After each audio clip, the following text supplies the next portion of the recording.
Right, Gareth, thanks for speaking to us. I understand you spent your Tuesday night watching next round of the FA Cup.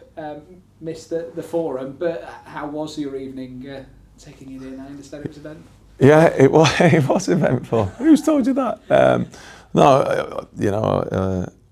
Saw the draw on Monday night.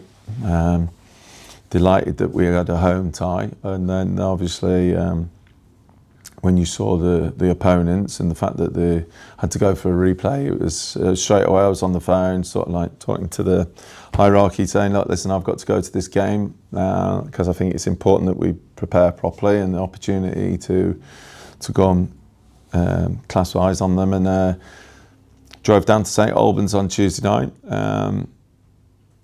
scanned my ticket and found myself in amongst the Banbury away support. So I was sectioned in with all the Banbury away fans, and it was an entertaining game, and it's a proper FA Cup type feel to it. I'm glad I went because, like I say, know what to expect from St Albans, and there wasn't much in the game at all, but their honesty and the way that they're together is going to, be a challenge for us for sure. And we all know the beauty of the FA Cup and what it can do. So it was important that I was there, and disappointed obviously to miss the fans forum, but it was important that I did that properly.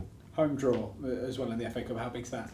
Yeah, I think so. I think having gone to St Albans ground as well, I think that will help us in that sense, being at home rather than away. Looking at some of the fallout from the fans forum, there's a pretty big story last Friday night as well, with the club announcing the £8 million loss.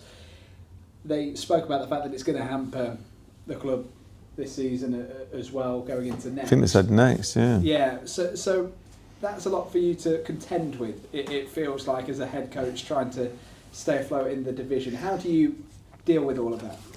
I just draw on all my experience of that I've had previously. If I look back on my career as a manager, I think I was one of the very first managers to ever have an embargo put on them when I was in charge at Blackburn.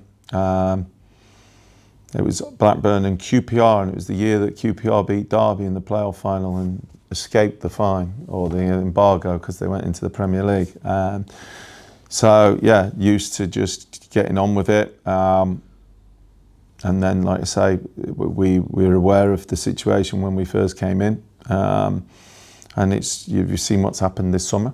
But as ever, it's one of the things that we just get on with. I won't let the players make excuses for it, so I'm not making any excuses for it. But I think you've got to then make sure you work with what you've got and try and squeeze the maximum out of them, which we certainly did last season. And I think the way that we are at this moment in time, we're doing exactly that, and there's so much more to come from this group.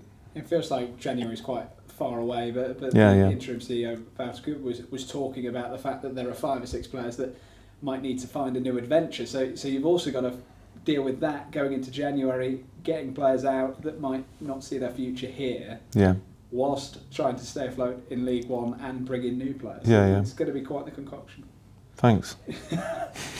No, you're 100% right, but that's the job. Like I say, I've had those scenarios before presented to me at different clubs that I've been at, and it's something that as a manager you just accept and get on with. That's coming January, and there will be, I've been involved in clubs where players that you don't want to leave in January leave because obviously there's interest from other clubs as well. So I'm fully aware of what we did this summer. Delighted with the sale of Rue and how he developed, and at the same time delighted that we were able to, bring someone in like Tyrese Shade, who and that went all the way back to last January when I was sending Pat to go and watch him. So it's an opportunity for him to keep pushing, and now he's scored his first league goal. Where will he go? What heights will he reach? And that's just the excitement bit for me, is that you work with the players, you work with the squad, and you see where it takes you, and you just get on with it. You spoke about the challenge you had at Blackburn as well. Is that something you relish, almost that challenge? I seem to. Pick 'em? Yeah, I seem to. Blackpool was one as well, and no, it makes it more interesting, that's for sure. And like I say, just brought up in that mentality. Whatever you've got, wherever you are, you just get on with it, and you just build the resilience from that. Can it galvanise a group, a siege mentality? Yeah, of course it can. I think so. I think you know, if you look back on last week's performance, we were massively the underdog. We were the underdogs again going into this game because of the money that obviously Peterborough has spent in this window, just gone. And we know what we are, and we know what we're about, and we know, you know, what our values are and what we stand for. And I think when I say we, I don't just mean myself, Pat, John Brayford, the coaching staff and the players. I mean the club, I mean the fans, you know. I think the reaction and the smiles on the faces of the fans last week, they understand that, you know, what we're up against, and they've been up against it far longer than me. But there's a real sense of togetherness with that. Do you feel like the club are pushing in the right direction now after the mistakes of the first season? Well, I think, you know, what happened, and I can't address that. I can't go back and change it. And so what we have to do now is just like, you know, all come together and keep fighting and pushing on to try and improve the squad that we've got at this moment in time, and then look to see if we can make any additions in January. Results have certainly been impressive recently. Going into Saturday, I can't remember the last time you played a team below you in the table, actually, when you look at it must be a while. And their start. It feels like a slightly bizarre season for the Posh. Well, I've known their manager a long time. He's a fantastic manager. You know, we all hear about people saying statues should be built outside stadiums. Well, you know, I think the chairman there and the owners of Peterborough should be building a statue outside for Darren, what he's done, the number of promotions, the number of Wembley victories in the different named of trophies that it is. It's virtue now, I think, isn't it? And not only that, on top of doing that and achieving that, the amount of money he must have made for that football club. So, you know, I've seen them live this season. I've seen them on video as well. And in my opinion, they're in a false position. And I have no qualms about them, you know, being down there come the end of the season. They won't be there, is my honest opinion, and it presents a real tough challenge for us on Saturday. Whilst some of the opposition recently you might have gone into as the underdogs, do you feel that way about this game? Perspective of them? Yeah, no, definitely. Like I say, the calibre of player they got, the money that they've spent on some of the strikers that they've brought in, and some of the players that they had in, you know, we were half interested in that sense of maybe we could enter the race on one or two, but then, like I say, we couldn't compete. So, yeah, I'm totally, and the players are totally aware of, obviously, the challenge that lies ahead. I know Toby Civic's been away. Is he? Yeah, he's back. He's landed this morning, and he was in this morning as well. Unfortunately, they just got beat last minute. But he's fully recovered, obviously a bit tired with the journey, but he goes back into training tomorrow. Any other good news ahead of Saturday returns?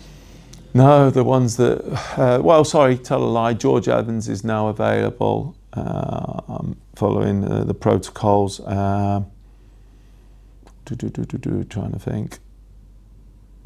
Everybody else is doing all right, to be fair to them. And like I say, Tyrese is back. He was back in Tuesday, and so, you know, it was good to take that time and to build him up, and then you know, he's ready to go again now. Cheers, Gary.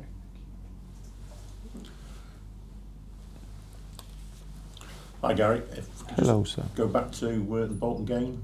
Yes. Really good game, really good performance, and the players were buzzing after it. Yeah. 100%. I think it was the first performance of the season where we were complete for 90 minutes, both with and without the ball. I think the fact that we scored the goals as well at crucial times was really important. But what really impressed me was our work rate, our endeavour, and now we stuck together, and you know, 100% the credit goes to the players. We spoke about the injured players. Tyree Shade will be back in contention. Yeah. Seb's all right-ish. We'll just see on Seb. But yeah, a few others that still won't be, but they're making good progress. Jack Hazelhurst's been out on the grass. Terence Van Kooten's not far off running. Jason's got an appointment next weekend. Next week with the specialist. Jasper Moon's not far off now. So yeah, hopefully next couple of weeks we might have a few bodies coming back. Talking about Peterborough, they're obviously bottom of the table. Again, we spoke on Saturday that still, the money they've spent, are they going to be in that position at the end of the season? No, they won't be. Like I say, the experience of the manager, the type of football that he plays, there's no way they will be. And you only have to look at his track record. Like I say, you'd be hard pushed to find a manager that's achieved what he's achieved in the lower two divisions. Just a quick one, given where we are at the moment, we've gone like a quarter of the way through the season. I was looking at this time last year, and we'd only got 4 points from 4 draws. Really? Wow. Year. Well, somebody told me, when was the last time? At one point, last season, had we won 3 games? Yeah. And it was January away at Wigan. And you were here by then. And that was my first win. Yeah. So for the lads to have done what they've done in that sense, obviously we feel that there's a few other games where we should have picked up, or could have picked up, not should have, could have picked up so how would you more rate points. Our performance in the first quarter of the season then? What would you say? I think I always want more. I always want better. If we were sat 10th, I'd be saying, I want more, I want better. If we were sat 3rd, I'd be saying, I want more, I want better. And if we were top, I'd be saying the same. I don't think you can ever, after just a quarter of a season or any part of any season, be satisfied until the very last game of the season if you're promoted or won the league. Yeah. And if I know you don't look at the league, or you say you won't look at the league, but there is a big chunk of clubs within 3 points of the Albion at the moment, going up to about 8th or 9th. Yeah, big chunk. Well, all we've got to do is concentrate on ourselves, like you say, and keep pushing to get better. And I've seen a difference in the players this week off the back of a wonderful win last week. And that's both in here in the room, and then also out on the grass. But we're definitely not letting them get carried away with last week, and we have to build on it. I think that's 3 games we've gone now unbeaten, 2 great wins and a draw. But it's not enough. We need more, and that's been the message. No other worries from last week in terms of personnel? No. So we're just looking forward to the game now. Good, thank you.